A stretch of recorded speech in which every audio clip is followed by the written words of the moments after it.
sa isang lalaki sa 3 ng Kolosas. Pakinggan nyo. Mga lalaki, ibigin ninyo ang inyong asawa at huwag kayong maging mapait sa kanila. May mga lalaki mapait. Mapait sa asawa. Kung magsalita, parang ang kausap, kaaway. Kung tumingin, parang ang kausap, demonyo. Ganon. Pero pag ibang babae, nakangiti. Pag ang kaibigan niya, mga kausap niya, mga barkada niya, nakangiti siya. Pero pag asawa niya na, padabog, pasigaw, mapait. Eh samantalang nung una naman, di naman mapait. Nung unang nililigawan mo, pabulong-bulong ka pa. Nung umpisa nung naliligaw pabulong-bulong, honey, sweetheart, na, I love you. Ay, ganon. Ba, nung makuha na yung gusto dun sa asawa ginawa na lang alila sa bahay. Tagalinis, tagalaba, tagapalansya, tagaluto. Tapos, pagdating, sisigawan. Sabi nung asawa, honey, gutom na ako. Ba't ka namang ginabi? Iniintay kita, hindi ako kumakain. Kasagot-sagot Bakit di ka kumain? Napakatanga mo! Dala-dala ko kaldera! Gaga! Oh. Pagka ganun ang asawa mo, kung magsalita sa'yo, ang turing sa'yo, hindi na asawa. Ang turing sa'yo, alila na lang. Sa iglesia po, bawal yan.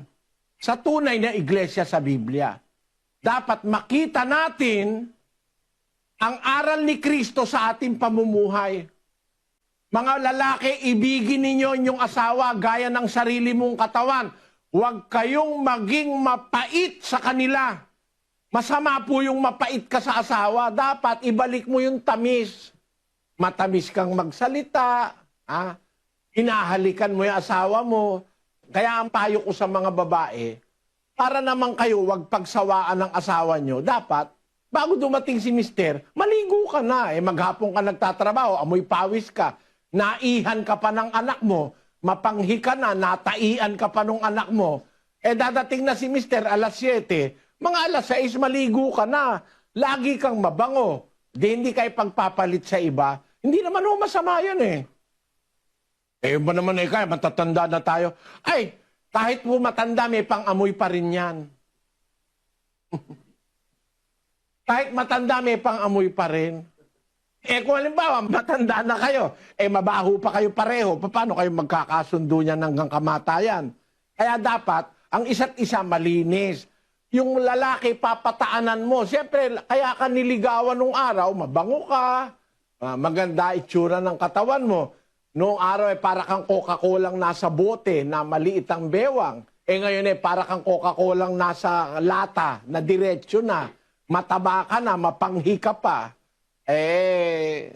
Ang mangyayari kay mister, maghahanap ng mas maganda at sexy at mas mabango.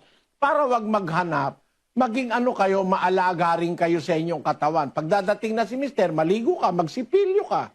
Kasi, nung araw, kaya ka hinahalikan, kasi nakalagi ka nakachiklit, nagsisipilyo ka. Ngayon amoy imburnal yung bunganga mo, paano kang hahalikan ng mister mo? Kaya yon mga aral na paalaala sa inyo, mga kababayan, para yung asawa nyo, matulungan nyo na wag magnasa sa iba. Kayong mga babae, mag-alaga ng inyong katawan. Di masama yun. Sabi nga ng kawikaan, cleanliness is next to godliness. Ang pagiging malinis ay kasunod ng pagiging makadiyos.